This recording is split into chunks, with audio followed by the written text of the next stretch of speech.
নমস্কার বন্ধুরা, আপনারা দেখছেন সুন্দরবন আদর্শ গোট ফার্ম ইউটিউব চ্যানেলে আপনাদের সকলকে স্বাগত জানাই। তো আশা করি বন্ধুরা সকলে সুস্থ আছেন, ভালো আছেন। তো আবার একটি নতুন ভিডিও আমি আপনাদের উদ্দেশ্যে তুলে ধরবো বা আপনাদের সামনে দেখানোর চেষ্টা করব। কারণ আপনাদের যারা ছাগল পালনের সাথে যুক্ত তাদের কিন্তু এই ভিডিওটি খুবই উপকারে আসবে বা কাজে লাগবে। তো পুরো ভিডিওটি দেখার চেষ্টা করবেন, কেউ স্কিপ করবেন না বা কেটে কেটে দেখবেন না, তাহলে কিন্তু পুরো বিষয়টি বা পুরো ব্যাপারটি বুঝতে পারবেন না।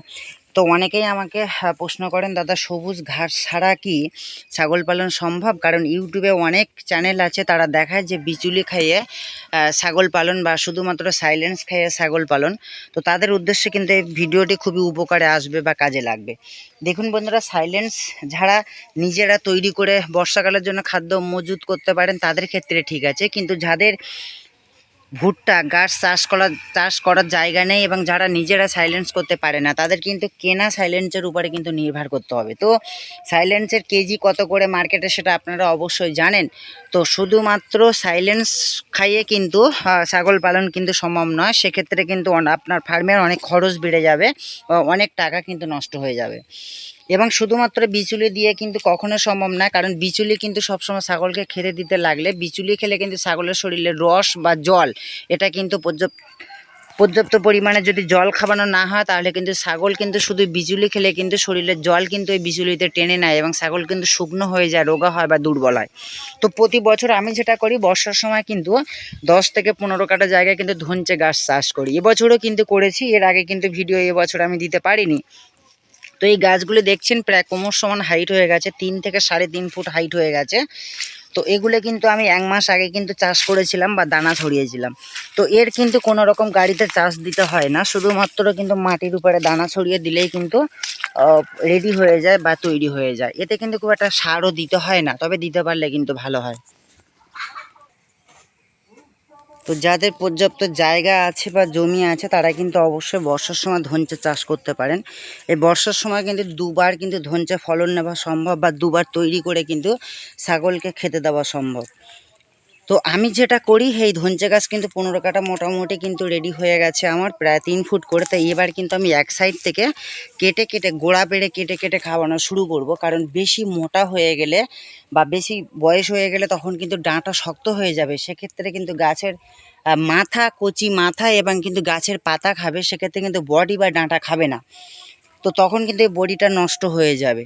তো আমি যেটা করি, এক সাইড থেকে কিন্তু পুরোটা উপড়ে নেওয়ার চেষ্টা করি, মাটি থেকে শিকড় টেনে তুলে নেওয়ার চেষ্টা করি।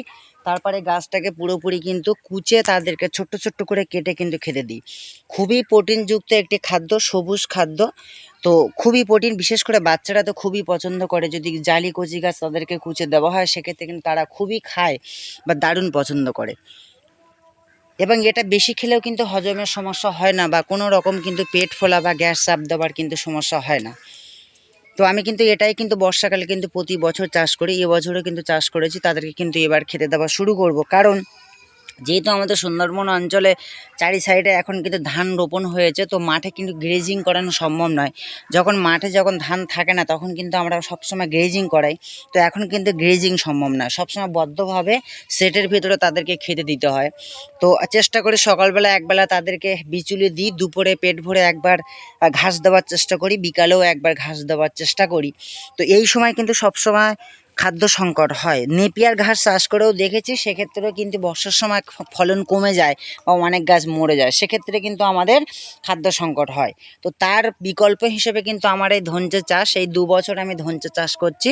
আমি কিন্তু দুবার ফলন নিই। এক সাইড থেকে আমি যখন পুরো গাছ উপড়ে নেব বা তুলে তুলে খাওয়াতে শুরু করব, যখন অর্ধেকটা যখন কাটা হয়ে যাবে বা তোলা হয়ে যাবে, তারপরে কিন্তু সেই সাইডটা আমি আবার দানা দেবো। দানা কিন্তু অ্যাভেলেবেল, যে কোনো দানার দোকানে চাইলে কিন্তু পেয়ে যাবেন। 60 থেকে 70 টাকা কিন্তু 1 কেজি দানার দাম। তো দামও বেশি নয়।